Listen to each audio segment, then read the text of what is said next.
ఆయన ఏం మాట్లాడో నాకు సంబంధం లేదు. నేను మాట్లాడుతుంది ఆయన కూడా అడగవలసింది.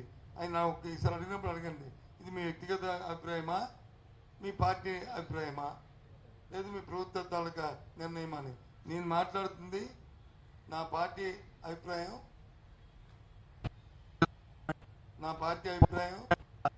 నా నా నా తాలూకా, నా ప్రభుత్వం తాలూకా విధానం క్లారిటీ ఉందా మీకు? తమకి అది అందుకు దయచేసి చెప్పండి. ప్రభుత్వం ఏర్పడిన తర్వాత పూర్తి స్థాయి పాలన వైజాగ్ నుంచే ఉంటుందా, లేకపోతే వైజాగ్ విజయవాడ ఇట్లా ఎగ్జిక్యూటివ్ క్యాబినెట్ వైజాగ్ అయినప్పుడు వచ్చి ఇంకా మళ్ళీ ఇక్కడ ఎందుకు ఉంటుంది? ఇంకా కోర్టులో కేసులు కూడా నడుస్తాయి. అవుతాయి అవన్నీ మేము మేనిఫెస్టో అందుకే కదా పెట్టాం. తెలుగుదేశం పార్టీ మేనిఫెస్టో పెట్టలే, మేము ప్రజా తీర్పుకి ఇచ్చాం. మేము ఇది ప్రజా తీర్పుని కోరుతున్నాం.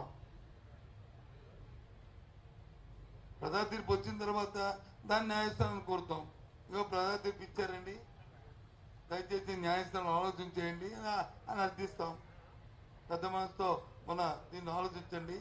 స్వార్థబోధితో కొంతమంది న్యాయస్థానాలకు వచ్చి దీన్ని అభివృద్ధిని ఆటంకపరుస్తున్న ఎవరైతే రాష్ట్ర ద్రోహులు ఉన్నారో వారి పట్ల అప్రమత్తంగా ఉండాలి. రాష్ట్ర అభివృద్ధికి మీరు సహకరించాలని కోరుతాం.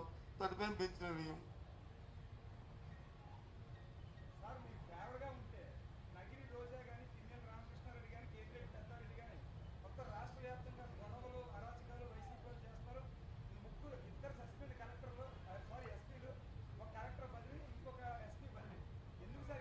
ఇదే ఇందాక మీరు ఎప్పుడు కూడా కొద్దిగా డేట్ బస్ తప్పినప్పుడు వస్తారు. బస్సు వెళ్ళిపోయిన తర్వాత వస్తారు.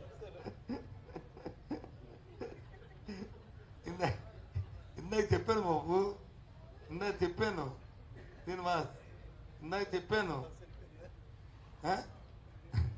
ఏం చెప్పానంటే, ఈయన ఎన్నికల ప్రక్రియ ప్రారంభమైనప్పుడు తెలుగుదేశం పార్టీ కూటమి నాయకులు ఫిర్యాదు ఇచ్చి లా అండ్ ఆర్డర్ మీద, రాష్ట్రంలో అధికారుల మీద ఇక్కడే మనం మాట్లాడుకుందాం. నేను అదిగా ఇచ్చి ఎవరైతే ఒక రిటైర్డ్ పోలీస్ ఆఫీసర్ని, ఇంతమంది దేశంలో అధికారులు ఉంటుండగా ఆఫీసర్ని వచ్చి పర్యవేక్షణ చేశారో, అతని పర్యవేక్షణలో ఏ పోలీస్ అధికారిని ఏ జిల్లాలో మార్చారో ఆ జిల్లాలోనే సంఘటనలు జరిగాయి. అదేనండి మేము కలెక్టర్కి, సెంట్రల్ ఎలక్షన్ కమిషన్కి అన్నింటికి కంప్లైంట్ చేస్తాం. దాని మీదే, అంతేగాని అక్కడెక్కడ మాది కాదే. అధికారుల నిర్లక్ష్యం అది జరగకూడదని కోరుకుంటున్నాం.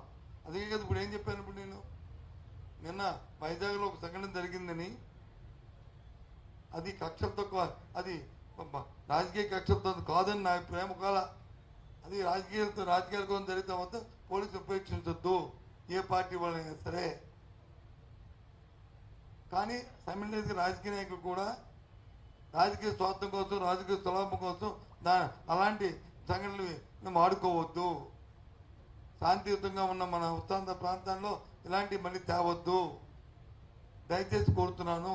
సైమల్టేనియస్గా పోలీసులు కూడా సీరియస్గా మీరు ఉండాలనేది నా తాలూకా డిమాండ్, నా రిక్వెస్ట్.